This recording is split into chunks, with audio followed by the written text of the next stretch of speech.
अस्सलाम वालेकुम students, I hope you are very well.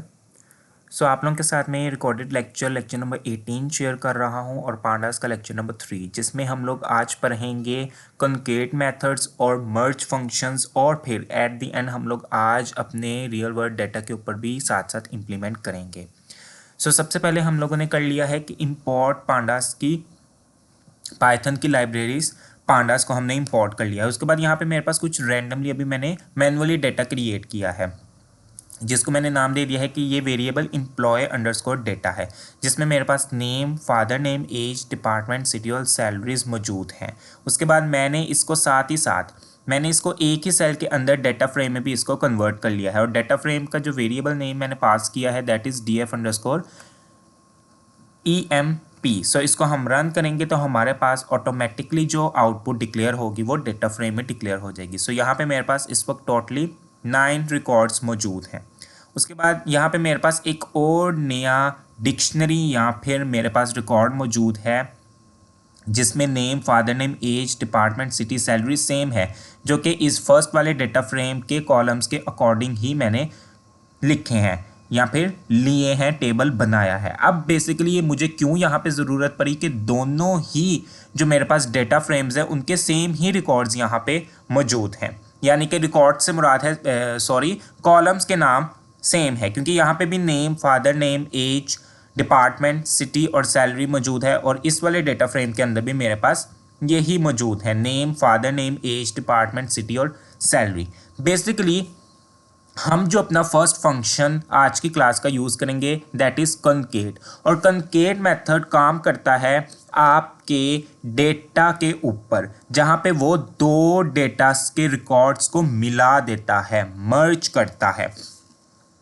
उस लिहाज से मर्ज नहीं, क्योंकि मर्ज एक टोटली डिफरेंट मेथड है, लेकिन कॉन्केट मिला देता है। ठीक है, कैसे मिलाता है? बेसिकली हमारे पास जब डेटा सेम कॉलम्स का अलग अलग डेट पे आता जाता है तो उनको हमने अपने प्रीवियस डेटा के साथ ऐड करना होता है, कि जिससे हमें पता चलता है कि अब तक टोटल रिकॉर्ड्स कितने इंसर्ट हो चुके हैं। तो उसके लिए पाइथन के अंदर हम लोग कॉन्केट फंक्शन का या कॉन्केट मेथड का यूज़ करते हैं। इसलिए मेरे पास यहाँ पे ये एम्प्लॉय ना डेटा एक पुराना डेटा था, उसके बाद मेरे पास कुछ नया डेटा भी आया जो कि था एम्प्लॉय का ही, लेकिन इसमें रिकॉर्ड्स मेरे पास क्या हैं?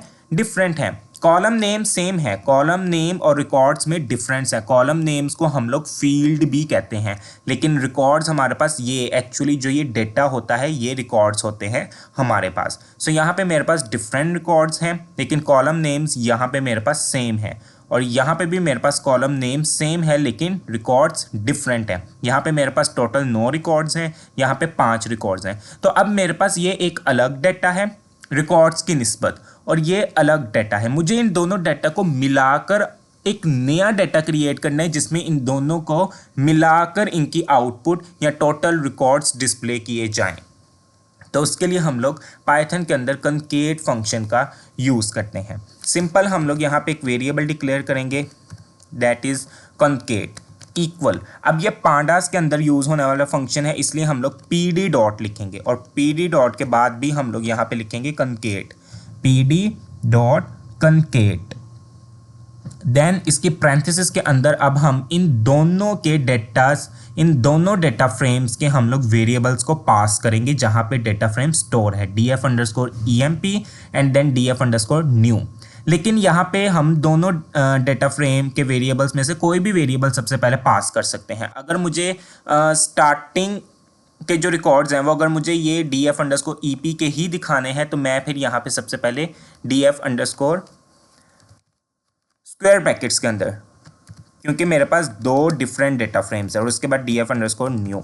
अब ये मैंने जिस तरह से पास किया, सबसे पहला वाला मेरे पास 9th रिकॉर्ड्स वाला डेटा फ्रेम पास हुआ है, तो इसलिए सबसे पहले मेरे पास 9th रिकॉर्ड्स ही डिस्प्ले होंगे जो ये वाले होंगे।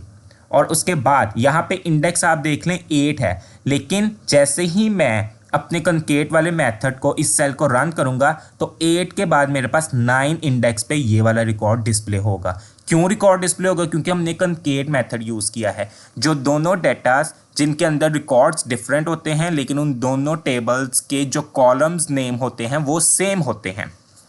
तो उसके लिए हम लोग कंकेट मेथड का यूज़ करते हैं। उसके बाद यहाँ पे एक और आर्गुमेंट पास करूँगा, दैट इज़ इग्नोर इंडेक्स का, क्योंकि मुझे इंडेक्स जो है वो इग्नोर करवाने हैं। इग्नोर क्यों? क्योंकि इंडेक्स हमेशा हमारे पास क्या होते हैं, एक ही तरह के होते हैं, यूनिक होते हैं। यानी ज़ीरो इंडेक्स, इसमें भी ज़ीरो इंडेक्स है लेकिन इसका डेटा फ्रेम वेरिएबल डिफरेंट है। इसके अंदर भी सेम ज़ीरो इंडेक्स है लेकिन इसका भी डेटा फ्रेम डिफरेंट है। लेकिन आउटपुट में कंकेट मेथड का यूज़ करते हुए तो हमारे पास जो इंडेक्स हैं वो सेम नहीं होने चाहिए, वो यूनिक होते हैं।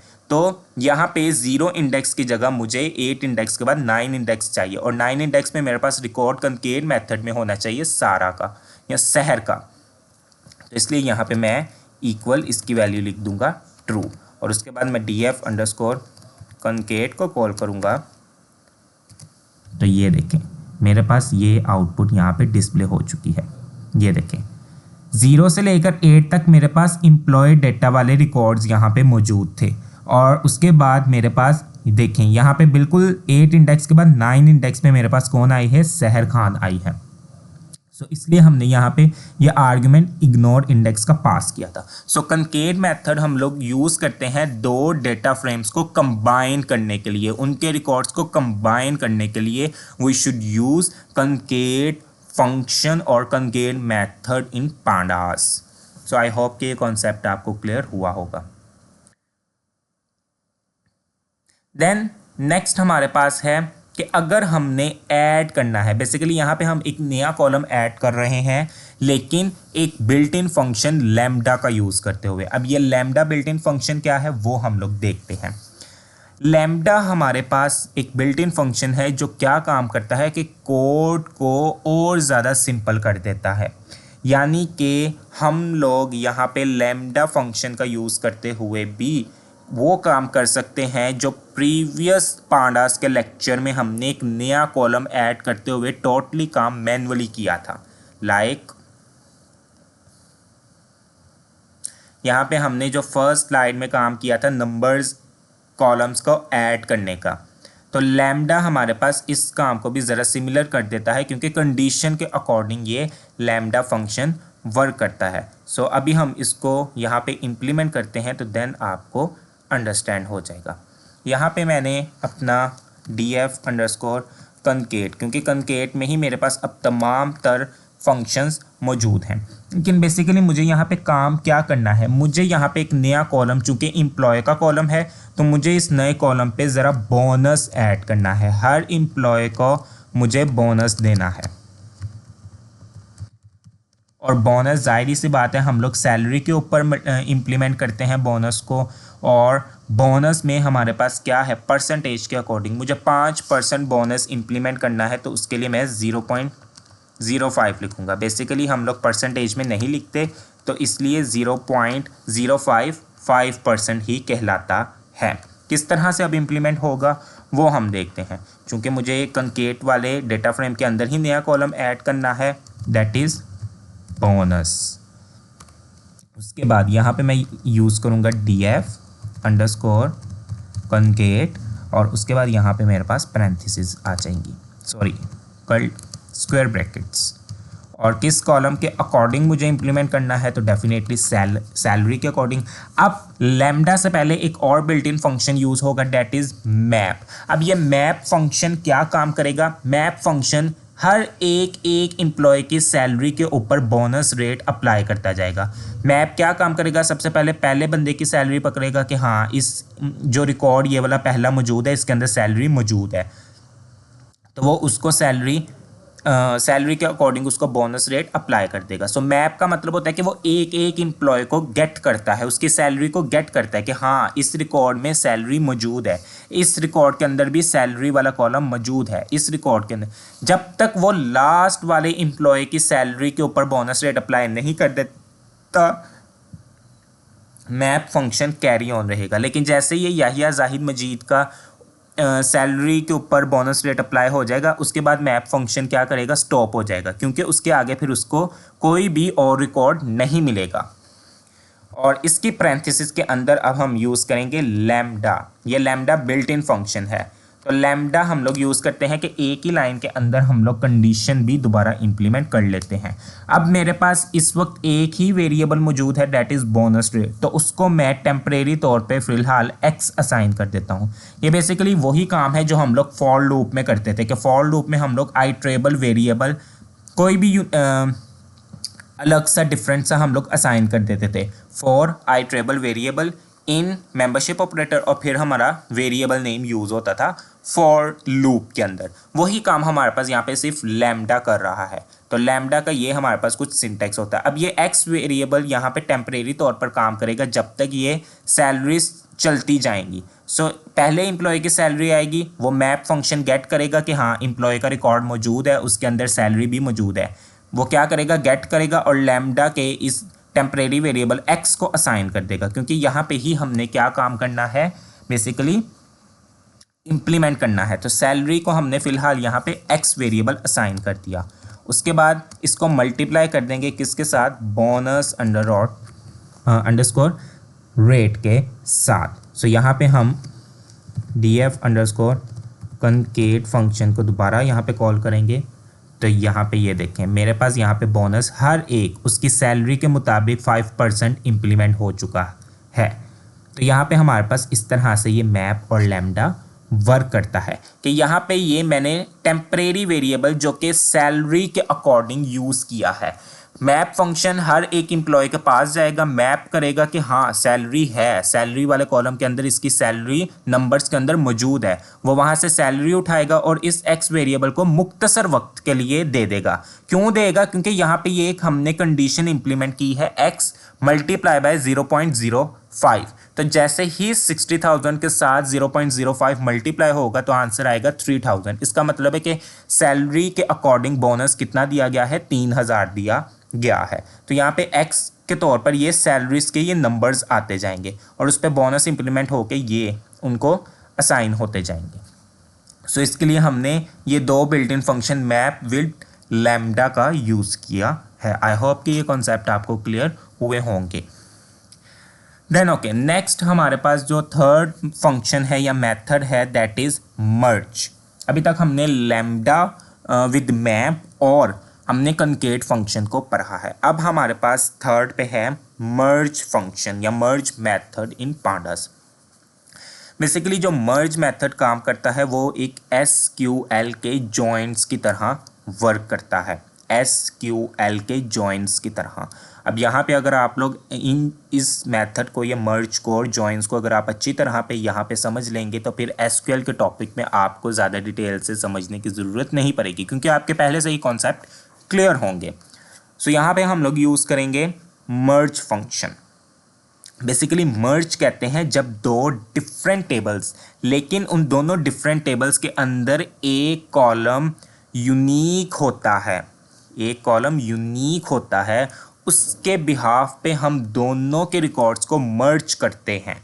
देन हमारे पास ये मेथड पांडास के अंदर, पाइथन के अंदर यूज़ होता है। यहाँ पे मेरे पास फॉर एग्जांपल स्टूडेंट का डेटा है और सेकंड मेरे पास टेबल स्टूडेंट के मार्क्स का डेटा है। तो देखें दोनों टेबल ज़रा डिफरेंट है, लेकिन एक चीज़ कॉमन आ रही है, स्टूडेंट का डेटा और स्टूडेंट के मार्क्स का डेटा। तो इसका मतलब है जो मार्क्स वाला डेटा होगा, टेबल होगा, उसके अंदर स्टूडेंट ID मौजूद होगी, क्योंकि उसी स्टूडेंट ID के पर्सपेक्टिव उनके हमने मार्क्स एलोकेट किए होंगे। अब यहाँ पे स्टूडेंट ID ही क्यों ली है, ये क्वेश्चन है, क्योंकि हर एक हम लोग स्कूल्स वगैरह में देखें, यूनिवर्सिटीज़ में देखें, हम लोग कॉलेजेस में देखें, या फिर हम लोग इंडस्ट्री के अंदर एम्प्लॉयज़ को भी अगर देखा जाए, प्रोडक्ट्स को भी देखा जाए, चीज़ों को भी देखा जाए, तो हर एक का यूनिक नंबर होता है। जिस तरह हम लोग कहते हैं कि कंप्यूटर का IP internet protocol address unique होता है, कंप्यूटर का अपना एड्रेस यूनिक होता है। सो इसी तरह स्टूडेंट्स का भी क्लासेस के अंदर यूनिक एड्रेस होते हैं, यूनिक रोल नंबर होते हैं। किसी भी एक क्लास के अंदर रोल नंबर 1, 2 नहीं हो सकते, वो एक ही रहेगा। सो इसी तरह हमारे पास यहाँ पे ये मर्ज फंक्शन का कॉन्सेप्ट यूज़ होता है। फर्स्ट टेबल ये है जिसको मैंने डेटा फ्रेम में कन्वर्ट कर लिया है, और सेकंड टेबल मेरे पास ये है ग्रेड्स नाम का। आप देखें इसके अंदर भी स्टूडेंट IDs मौजूद हैं, इसके अंदर भी स्टूडेंट आईडीज़ मौजूद है, लेकिन यहाँ पे जो स्टूडेंट आईडीज़ हैं वो टोटली मेरे पास 15 हैं, 101 से लेकर 115 तक।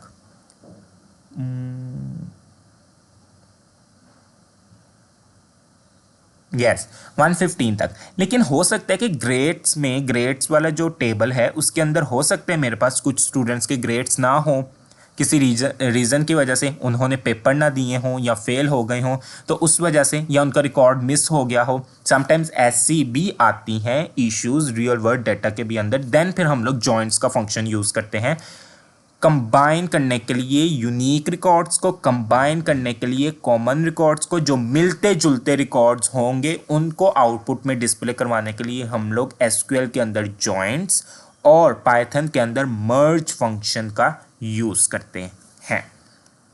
सो इसको मैंने टेबल को यहाँ पे ओके अब यहाँ पे मैं स्टूडेंट वाले रिकॉर्ड को, डेटा फ्रेम को बेसिकली यहाँ पे डिस्प्ले करूँगा, तो ये मेरे पास उनके रिकॉर्ड्स 15 रिकॉर्ड्स हैं वो डिस्प्ले हो गए हैं। और यहाँ पे ग्रेड्स के, अब ग्रेड्स के देखें मेरे पास 12 रिकॉर्ड्स हैं। कैसे पता चल रहा है 12 रिकॉर्ड्स है? इंडेक्स ही आप देख लें, 0 to 11 मीन्स टोटल 12 रिकॉर्ड्स हैं। इसका मतलब है कि ऐसे स्टूडेंट 3 इस ग्रेड वाले कॉलम के अंदर मौजूद नहीं है जिनका ग्रेड नहीं है, लेकिन उनका हमारे पास यहाँ पे रिकॉर्ड ज़रूर मौजूद है क्योंकि यहाँ पे टोटल 15 है।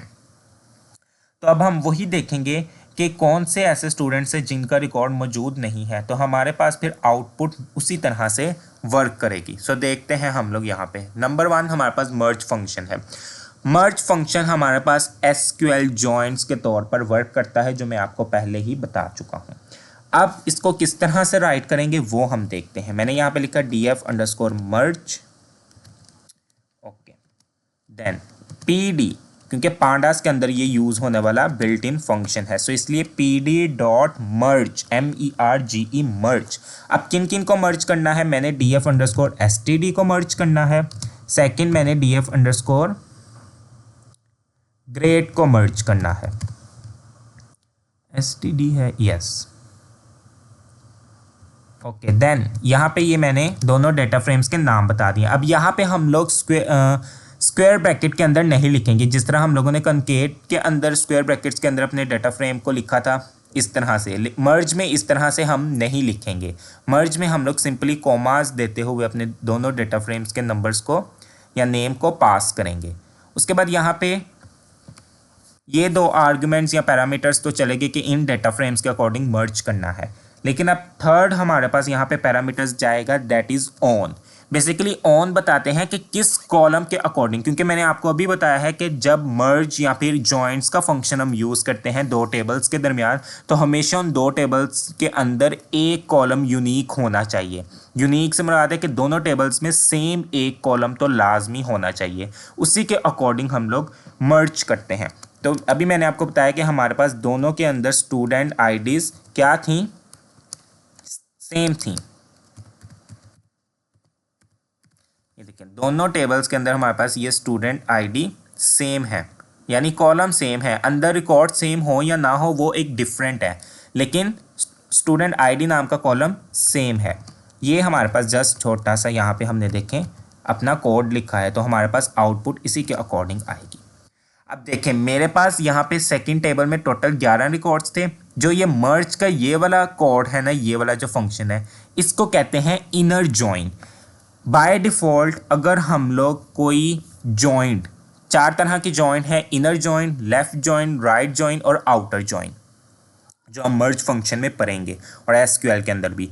तो अगर हम जॉइंट यहाँ पे नहीं बताएंगे कि तुमने लेफ़्ट जॉइन का यूज़ करना है, इनर जॉइन का यूज़ करना है या आउटर जॉइन का यूज़ करना है, अगर हम ये नहीं बताएंगे, जो कि अभी आप देख सकते हैं मैंने नहीं बताया, तो ये by default merge method inner join के अकॉर्डिंग वर्क करेगा। और इनर जॉइन क्या होता है? इनर जॉइन जो दोनों टेबल्स के अंदर स्टूडेंट आईडी सेम होती है, सिर्फ उन्हीं के रिकॉर्ड्स मुझे डिस्प्ले करवाता है। अब आप इसकी आउटपुट में देखें, स्टूडेंट आईडी 1 भी मौजूद है, 2 भी, स्टूडेंट आईडी 3 मौजूद नहीं है।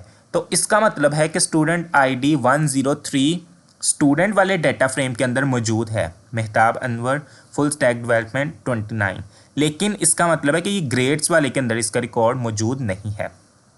तो देखें ये दोनों के रिकॉर्ड्स दोनों टेबल्स के अंदर मिले नहीं थे, सिमिलैरिटीज़ नहीं थी। स्टूडेंट आईडी एक रिकॉर्ड में मौजूद नहीं थी, दूसरे में ज़रूर थी, लेकिन हमारे पास मर्ज फंक्शन का यूज़ करते हुए उसने 103 के मुझे रिकॉर्ड नहीं डिस्प्ले करवाए। तो ये हमारे पास मेथड यूज़ होता है जॉइंट्स का, inner join. Okay, then second हमारे पास है कि अगर मुझे फिर भी इनर जॉइन का ही यूज़ करना है तो हम यहाँ पे फिर यूज़ करते हैं, मैं इसी को कॉपी कर लेता हूँ और यहाँ पे हम पेस्ट कर लेते हैं। ओके, यहाँ पे मैं साथ में लिख देता हूँ, बल्कि मर्ज नहीं, यहाँ पे मैं सिंपली लिख देता हूँ इनर जॉइन।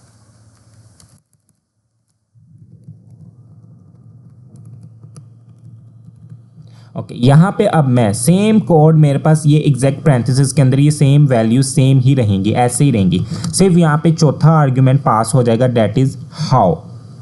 हाउ में हम बताते हैं अपने एसक्यूएल के मेथड। मैंने यहाँ पे लिख दिया इनर, तो मेरे पास दोनों का विदाउट हाउ का यूज़ किए भी यहाँ पे मैंने हाउ आर्ग्यूमेंट पास नहीं किया और यहाँ पे मैंने हाउ आर्ग्यूमेंट पास किया है, तो दोनों के आंसर मेरे पास सेम ही आए हैं। क्योंकि मैंने आपको बताया है कि हाउ इक्वल इनर ना भी लिखें तो बाय डिफ़ॉल्ट जो मर्ज मेथड है वो इनर एसक्यूएल जॉइन के अकॉर्डिंग ही वर्क करता है। मैं बार बार एसक्यूएल क्यों बोल रहा हूँ, एसक्यूएल जॉइन क्यों बोल रहा हूँ, क्योंकि ये एसक्यूएल टूल के अंदर भी ये जॉइंट यूज़ होता है, वहीं से रिलेटेड ये पांडास के अंदर भी यूज़ होता है। तो देखिए कितना ईजी है कि कुछ टूल्स के जो फंक्शंस दूसरे टूल्स में, स्पेसिफिक टूल्स में यूज़ होते हैं, वो पाइथन के अंदर भी इसकी लाइब्रेरीज के अंदर यूज़ हो रहे हैं। इसी वजह से पाइथन हमारे पास बहुत ज़्यादा स्ट्रॉन्ग पावरफुल टूल है related to data analysis.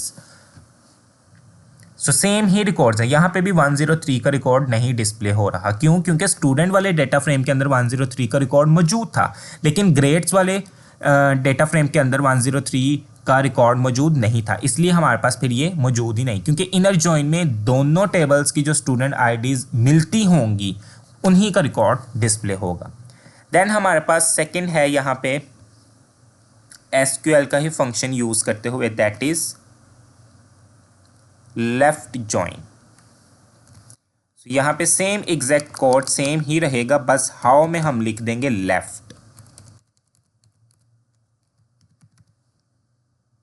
How में हम लिख देंगे लेफ्ट। अब बेसिकली ये लेफ्ट फंक्शन किस तरह से वर्क करेगा? लेफ्ट फंक्शन जो यहाँ पे हमने पहला डेटा फ्रेम का वेरिएबल पास किया होगा उसके तमाम के तमाम रिकॉर्ड्स हमें आउटपुट में डिस्प्ले करवाएगा। तो आप देखें लेफ्ट वाला हमारे पास जो टेबल था वो कौन सा था? स्टूडेंट डेटा फ्रेम का था। तो स्टूडेंट डेटा फ्रेम में हमारे पास 103 स्टूडेंट आईडी मौजूद थी। सो लेफ्ट एसक्यूएल जॉइन का यूज़ मर्ज मेथड में इस तरह से होता है कि जो पहला डेटा फ्रेम हम मर्ज के पैरेंथेसिस के अंदर डिक्लेयर करते हैं उसके तमाम रिकॉर्ड्स आउटपुट में वो डिस्प्ले करवाता है। लेकिन जो सेकंड डेटा फ्रेम यहाँ पे ग्रेड्स का हमने डिस्प्ले किया है, इसके आउटपुट में हमें वो रिकॉर्ड्स डिस्प्ले करवाएगा जो ग्रेड्स वाले और स्टूडेंट वाले डेटा फ्रेम्स में सिमिलर स्टूडेंट आईडीज मौजूद होंगी। जिस तरह के देखें 101, और फिर जो सेकंड टेबल है ग्रेड्स का उसके भी ये दोनों कॉलम्स को यहाँ पे ऐड कर देगा। तो 101, 102 के मेरे पास ग्रेड्स भी मौजूद थे, तो इसलिए इसके ग्रेड्स यहाँ पे लिखे हुए आ रहे हैं। लेकिन 103 रिकॉर्ड्स के आप देखें, मुझे उसका नाम, फादर नेम, उसकी आईडी, उसका डिपार्टमेंट, एज तो यहाँ पे बिल्कुल क्लियरली विजिबल हो रहा है, लेकिन स्कोर और ग्रेड्स में ये NaN शो करवा रहे हैं। NaN का क्या मतलब है? NaN का मतलब है नोट अ नंबर, यहाँ पे कोई भी वैल्यू नहीं है। और ये तब डिस्प्ले होता है जब हमारे पास स्कोर और ग्रेड्स वाले डेटा फ्रेम टेबल के अंदर इस स्टूडेंट का रिकॉर्ड मौजूद ना हो, इसलिए यहाँ पे NaN यहाँ पे हमें विजिबल हो रहा है। तो हम लोग एसक्यूएल के जॉइंट्स को इस तरह से इम्प्लीमेंट करते हैं। देन सेकंड 108 स्टूडेंट का भी ग्रेड्स वाले रिकॉर्ड के अंदर मौजूद नहीं था, इसलिए उसका भी NaN यहाँ पे डिस्प्ले हो रहा है। सो ये जॉइंट्स फंक्शंस हम लाजमी अपने टेबल के ऊपर इम्प्लीमेंट करते हैं।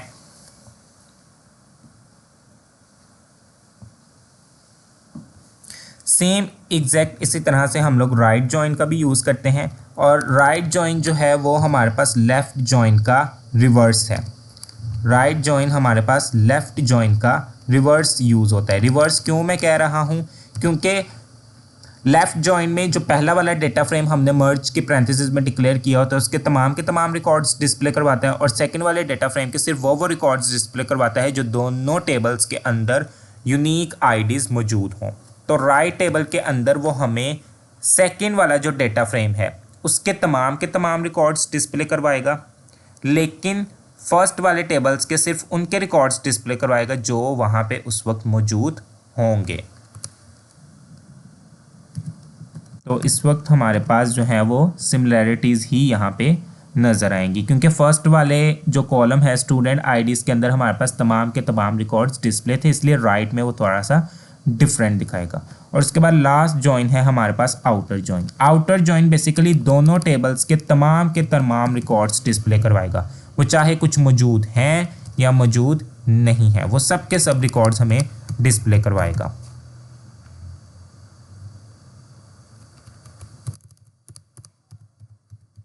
सो इसके लिए हम लोग आउटर का यूज़ करते हैं।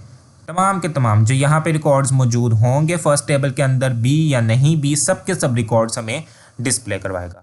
सो ये हमारे पास यहाँ पे आउटर नहीं बल्कि मर्ज फंक्शन का यूज़ करते हुए एसक्यूएल बेस्ड जॉइंट्स यूज़ होते हैं। सो आई होप कि ये आप लोगों को कॉन्सेप्ट क्लियर हुए होंगे। नेक्स्ट मूव ऑन करते हैं। नेक्स्ट है हमारे पास ड्रॉपिंग द कॉलम्स।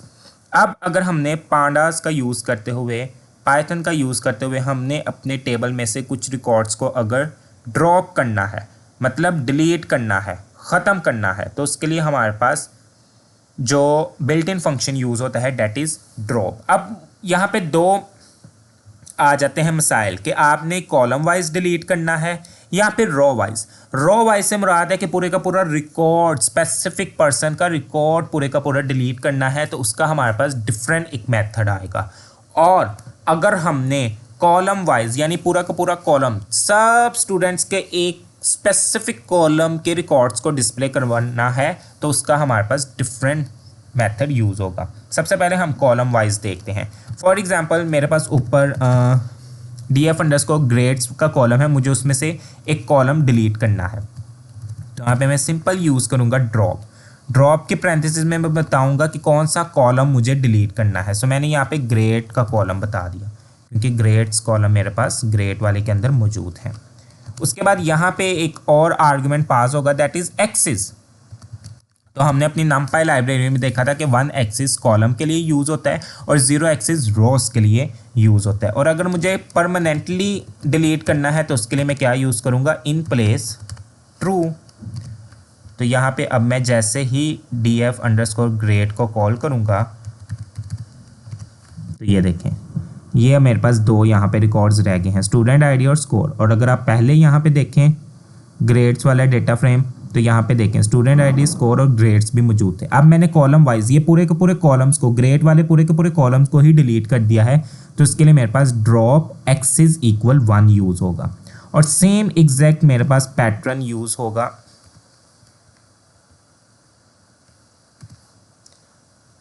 यूज़ होता है हमारे पास रोज़ के लिए। लेकिन रोज़ में एक चीज़ हमारे पास आ जाती है कि यहाँ पे हम स्पेसिफिक पर्सन का यहाँ पे बताएंगे। अब मैं यहाँ पे बताऊँगा कि थर्ड वाला रिकॉर्ड जो है वो डिलीट कर दो, तो थर्ड वाला रिकॉर्ड वो डिलीट कर देगा। और यहाँ पे मैं 0 एक्सिस बता दूँगा df_grade।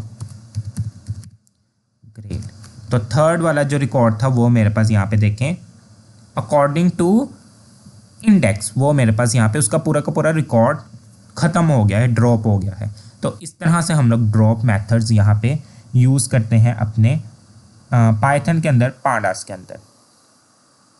देन इससे पहले कि हम डेटा सेट्स पे वर्किंग करें, तो उससे पहले एक और हमारे पास यहाँ पे फंक्शन यूज़ होता है, वो भी हम देख लेते हैं कि अगर हमने डुप्लीकेशंस चेक करनी है अपने रिकॉर्ड्स के अंदर, तो वो हम देखते हैं कि उसको किस तरह से यूज़ करेंगे। यहाँ पे मैं लिख देता हूँ चेकिंग द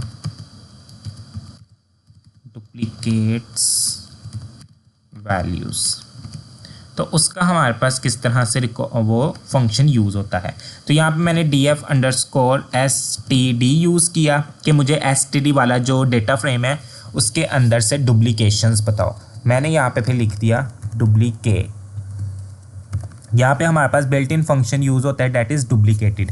अब ये डुप्लीकेटेड वो ओवरऑल पूरे के पूरे जो है वो डेटा फ्रेम के अकॉर्डिंग बताएगा। तो इसमें मेरे पास आंसर वो फॉल्स में ही देगा, क्योंकि उसने पूरे के पूरे एक स्पेसिफिक रिकॉर्ड के अकॉर्डिंग चेक किया होगा, कॉलम्स के अकॉर्डिंग चेक किया होगा। लेकिन मुझे फिर भी अगर डुप्लीकेशंस अपने डिफरेंट वेज में चेक करनी है तो एक तो यहाँ पे हम एग्जैक्ट इसी तरह फंक्शन यूज़ करेंगे। मुझे सम करके पूछना है, अगर यहाँ पे तो मेरे पास कुछ इस तरह से आ रहा है ना फॉल्स, मुझे नहीं पता चल रहा कितनी डुप्लीकेशन वैल्यूज़ मौजूद है अभी के नहीं है। तो मुझे यहाँ पे सम करके पूछना है, तो सेम एग्जैक्ट वही मेथड होगा लेकिन साथ में डॉट सम यूज़ करेंगे। तो सम में मुझे उसने बता दिया है क्या है, 0 है। चलें अब हम कॉलम वाइज चेक कर लेते हैं, क्योंकि इस तरह से तो वो मुझे पूरे डेटा फ्रेम के अकॉर्डिंग बताएगा। अब मैं यहाँ से कॉलम वाइज पूछूंगा। कॉलम वाइज में मैंने यहाँ पे दे दिया नेम।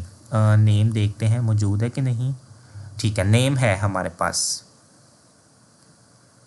तो अब मैं नेम कॉलम यानी कि अब मैं नेम वाले कॉलम के अकॉर्डिंग चेक करूंगा अपनी डुप्लीकेटेड वैल्यू डॉट सम। तो उसने 0 का, इसका मतलब है नाम वाला कॉलम भी जो है वो क्या है, यूनिक है। लेकिन अब यहाँ पे एज, क्योंकि एज लाजमी नहीं है कि यूनिक हो। एज हमारे पास एक तरह के मल्टीपल्स स्टूडेंट्स की हो सकती है। तो बिल्कुल उसने कहा है कि एज में आपके पास 5 डुप्लीकेट्स वैल्यूज़ हैं, यानी कि 5 ऐसे लोग हैं जिनकी एज सेम है। तो ये हमारे पास फंक्शन यहाँ पे डुप्लीकेशन का यूज़ होता है।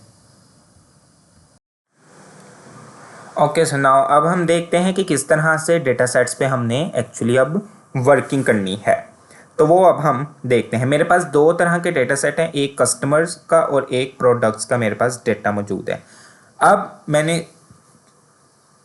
मैं यहाँ पे जो इस वक्त डेटा मौजूद करूँगा, दोनों डेटा सेट वो मैं आपके साथ शेयर कर दूँगा। ओके, आप इजीली उसी को अपने जुपिटर नोटबुक पे इंपोर्ट कर लेगा। इंपोर्ट का आपको मेथड पता है कि आपने जैसे ही अपने व्हाट्सएप से वो डेटा सेट आप डाउनलोड करेंगे तो आपने उसके बाद यहाँ पे आ जाना है जुपिटर के फर्स्ट वाले पेज पे। यहाँ पे आपके पास डाउनलोड का आपको नज़र आएगा फोल्डर बना हुआ, यहाँ पे आप क्लिक करेंगे और आपके पास यहीं पे वो आपका जो फाइल्स होंगी जो मैं आपके साथ शेयर करूँगा वो आपको यहाँ पे डिस्प्ले हो जाएंगी। जिस तरह यहाँ पे मैंने डाउनलोड की है products_csv। तो मैं इसको क्या करूँगा, राइट क्लिक करूँगा। राइट क्लिक करने के बाद मैं इसको कर दूँगा मूव कर लें, या मैंने यहाँ पे कट किया। कट करने के बाद मैं यहाँ पे आया, जो आपका पेज है यहाँ पे आकर मैंने इसको क्या किया है, Ctrl+V कर दूँगा। सो ये देखिए मेरे पास ये अब यहाँ पे मेरे इस फोल्डर में आ चुकी है। सो आपने इन फाइल्स को अपने एक ही फोल्डर्स में रखना है ताकि फिर उसको एक्सेस करना इजी हो जाए। जो आप फिर अपनी फाइल का जो आप डायरेक्टरी बताते हो, जो लोकेशन बताते हो, जो पाथ उसका आप कॉपी करते हो, वो लंबा नहीं होना चाहिए, छोटा होना चाहिए ताकि एक्सेस करने में ईजी रहे, ज़्यादा आपको टाइम ना लगे आपके कोड के अंदर उस फाइल को एक्सेस करने में। तो अब यहाँ पे मैं इसको राइट क्लिक करूँगा, मैं इसके कॉपी क्या कर लूँगा, इसका कॉपी पाथ कर लूँगा। अब फाइल को यहाँ पे इंपोर्ट कैसे करना है वो हम यहाँ पे देखते हैं। मैंने लिखा df_product। इजी नाम रखना है ताकि याद रहे कि ये मेरा प्रोडक्ट्स वाले जो है फाइल है उसका डेटा फ्रेम है। सो यहाँ पे pd डॉट, अब यहाँ पे अभी मैंने आपको बताया कि इसकी एक्सटेंशन क्या है, .csv। ये एक्सटेंशन है, यानी कि आपकी कॉमा सेपरेटेड वैल्यूज़ में आपके पास ये फाइल मौजूद है। तो आपने यहाँ पे लिखना है read_csv, उसके बाद पैरेंथेसिस के अंदर डबल कोटेशंस, और आपने यहाँ पे अपने पाथ को कॉपी कर लेना है, पेस्ट कर देना है। अच्छा, अब आपने जो फोल्डर बनाया होगा, जिस फोल्डर के अंदर आपके पास ये नोटबुक होगी, ये वाली जुपिटर की ये नोटबुक पांडास लाइब्रेरी की, और ये वाली जो मैं आपके साथ शेयर करूँगा एक्सेल में ये प्रोडक्ट्स की और कस्टमर्स की फाइल्स, ये भी अगर आपके पास इसी फाइल के अंदर मौजूद होंगी तो फिर आपने क्या काम करना है, आपने ये / और ये बैच को आपने यहाँ से रेस कर देना है। उसके बाद यहाँ पे मैं df_product को कॉल करूँगा। तो ये देखें, ये मेरे पास प्रोडक्ट नाम का जो फंक्शन है वो यहाँ पे आउटपुट में डिस्प्ले हो गया। मुझे वो कॉलम्स बता रहा है कि आपके पास जो है वो 5 कॉलम्स मौजूद हैं और टोटल रिकॉर्ड्स कितने हैं आपके पास हंड्रेड्स, और वो बाय डिफ़ॉल्ट यहाँ पे एट दी एंड भी मुझे यहाँ पे बता रहा है। तो जो हमने डे 1 से फंक्शंस पढ़े हैं उनको भी हम ज़रा यहाँ पे यूज़ कर लेते हैं। मैं सबसे पहले तो यहाँ पे इन्फो लूँगा, कुछ इन्फो इस डेटा से रिलेटेड मैं ले लूँगा, df_product डॉट इन्फो। तो मेरे पास ये देखें इन्फो आ गई है। उसने मुझे कहा है कि product ID, product name, quantity और प्राइस में आपके पास टोटल के टोटल 100 के 100 रिकॉर्ड्स मौजूद हैं, यानी नल नहीं है। लेकिन डिस्काउंट में वो कह रहे हैं कि 88 रिकॉर्ड्स आपके पास इस वक्त मौजूद हैं, यानी कि बाकी के जो 12 रिकॉर्ड्स हैं वो नल हैं। तो यहाँ पे आप देखें आपको ये NaN यहाँ पे डिस्काउंट वाले कॉलम के अंदर डिस्प्ले भी कर रहा है। सो बेसिकली NaN कहते हैं नॉट आ नल वैल्यू को, यहाँ पे नॉट आ नंबर को कहते हैं, यानी इस वक्त आपकी यहाँ पे वैल्यू नल है। सो इसके साथ किस तरह से हैंडल करना है नल वैल्यूज़ को, इंशाल्लाह नेक्स्ट क्लास में हम अपने इन्हीं मेथड्स को कवर करेंगे लाइव क्लास के अंदर। सो यहाँ पे मुझे इन्फो में पता चल गया। लेकिन अब इसका अगर मुझे स्टैटिस्टिकल एनालिसिस करना है, स्टैटिस्टिकल समरी मुझे फाइंड आउट करनी है, तो उसके लिए हम यूज़ करते हैं डिस्क्राइब का फंक्शन डॉट DESCRIBE डिस्क्राइब। तो यहाँ पे देखें मुझे उसने कुछ बाय डिफ़ॉल्ट ही बता दिया है कि क्वांटिटी, प्राइस, डिस्काउंट के अंदर टोटल कितने रिकॉर्ड्स मौजूद हैं, इनका मीनियन कितना बनता है, स्टैंडर्ड डेविएशन मिनिमम 25%, 50%, 75% क्वांटाइल और मैक्सिमम वैल्यू क्या है। सो यहाँ पे इस तरह से हम लोग फाइंड आउट करते हैं अपनी स्टैटिस्टिकल के फंक्शन बिना मेथड्स के यूज़ किए हुए। और ये जो फंक्शंस हैं ये सेम एग्जैक्ट वही हैं, मीन के, स्टैंडर्ड डेविएशन और मिनिमम मैक्सिमम और क्वांटाइल्स के फॉर्मूलाज वही बैकएंड पे यूज़ हुए हैं जो मैंने आपको स्टैटिस्टिक्स के टॉपिक्स के अंदर डिटेल से बताए थे, करवाए थे। सो आई होप कि ये आपको कॉन्सेप्ट क्लियर हुआ होगा। उसके बाद ये तो मेरे पास था एक डेटा फ्रेम, मुझे तो 2 चाहिए, दूसरा डेटा फ्रेम भी हम यहाँ पे डिस्प्ले करवाएंगे, लेकिन सबसे पहले एक ही डेटा फ्रेम के ऊपर कुछ चीज़ें हम लोग इम्प्लीमेंट कर देते हैं। अभी हमने डुप्लीकेशन की चीज़ें देखी थी, डुप्लीकेशन का मेथड हमने देखा था, तो वो भी हम यहाँ पे इम्प्लीमेंट करते हैं कि कोई डुप्लीकेट वैल्यू इसके अंदर मौजूद है, डुप्लीकेटेड डॉट सम। तो यहाँ पे फ़िलहाल उसने मुझे क्या कहा है, 0 कहा है, लेकिन फिर हम क्या करेंगे एक एक कॉलम वाइज हम लोग उसको गेट कर लेंगे, क्योंकि इस तरह वो ओवरऑल मुझे डेटा फ्रेम के अकॉर्डिंग बताएगा, तो वो 0 ही हमेशा बताएगा। क्योंकि कोई हो सकता है एक कॉलम ऐसा मौजूद हो जो यूनिकनेस हो, तो उस वजह से फिर वो मुझे क्या करेगा, डिफरेंट ही बताएगा। प्रोडक्ट आईडी तो हमारे पास क्या होती हैं, सेम ही होंगी, यूनिक होंगी, और प्रोडक्ट नेम भी हमारे पास डुप्लीकेट हो सकते हैं, क्योंकि एक से ज़्यादा एक प्रोडक्ट का रिकॉर्ड डिफरेंट टाइम पे हमारे पास यहाँ पे यूज़ हो सकता है। लेकिन फिर भी हम इसको चेक करते, तो उसने कहा कि 8 रिकॉर्ड्स आपके पास क्या हैं, डुप्लीकेट हैं। देन हम क्वांटिटी, प्राइस और डिस्काउंट देखते हैं ये इकट्ठा चेक करता है कि नहीं करता। मैंने यहाँ पे एक साथ ही पेस्ट कर लिया, DF प्रोडक्ट, उसके बाद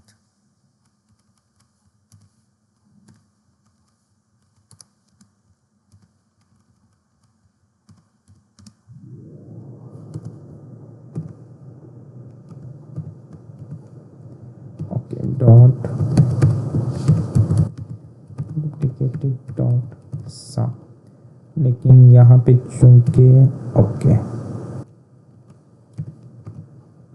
ओके इस वक्त के लिहाज से भी उसने मुझे क्या कहा है कि आपके पास डुप्लीकेट वैल्यूज़ मौजूद नहीं हैं, लेकिन अलग अलग कॉलम पे करके देखते हैं। मैंने सबसे पहले क्वांटिटी वाले कॉलम में कहा, तो देखें उसने मुझे कहा कि 8 वैल्यूज़ डुप्लीकेटेड है आपके पास। सो इस तरह से वो हमें ओवरऑल पूरे के पूरे डेटा, पूरे के पूरे रिकॉर्ड्स के बारे में वो बताता है, तो तब तो आंसर हमारे पास बार बार जो है वो 0 ही आता रहेगा। सो इसलिए अब हम इसको सेपरेटली कॉलम्स में चेक करेंगे कि किस कॉलम में हमारे पास डुप्लीकेट वैल्यूज़ मौजूद हैं। प्राइस के अंदर उसने कह दिया कि 0 हैं, और लास्ट अब हमारे पास रह गया है दैट इज़ डिस्काउंट। डिस्काउंट वाले कॉलम में भी देख लें, तो उसने देखें डिस्काउंट वाले में उसने कहा कि 94 वैल्यूज़ आपके पास डुप्लीकेट हैं, इसका मतलब है कि 6 वैल्यूज़ हमारे पास फिर क्या होंगी, यूनिक हो सकती हैं।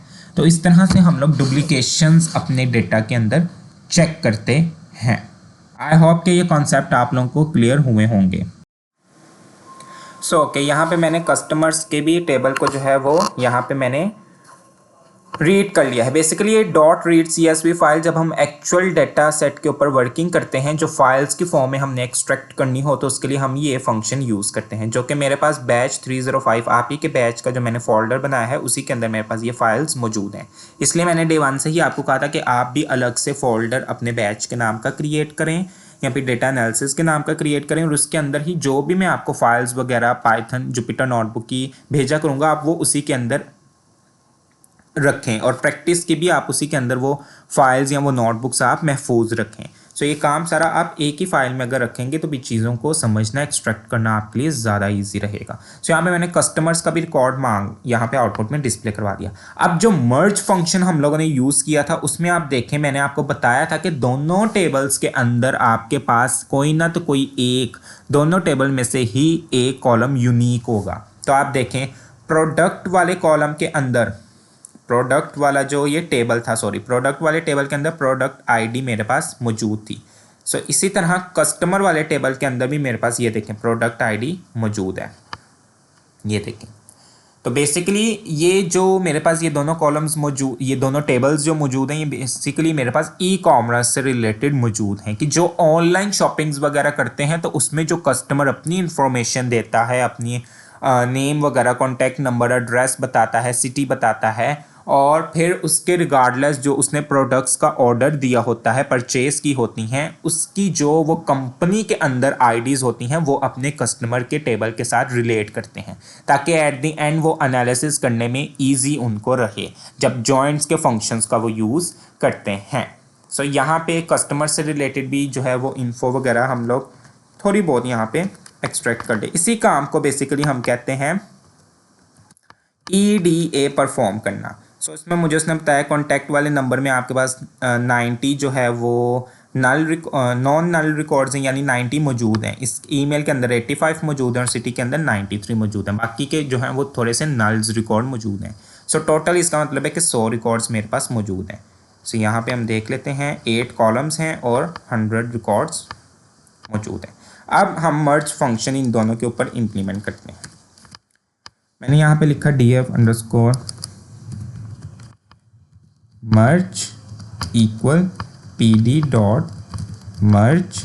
उसके बाद पहला वाला कॉलम मेरे पास मैं कस्टमर का रख लेता हूँ df_customer। हालांकि मैंने कस्टमर का बाद में गेट किया है, लेकिन जिस तरह जैसे जैसे हम पहला डेटा फ्रेम या रिकॉर्ड नेम देंगे उसी के अकॉर्डिंग वो हमारे पास आउटपुट डिस्प्ले करवाएगा।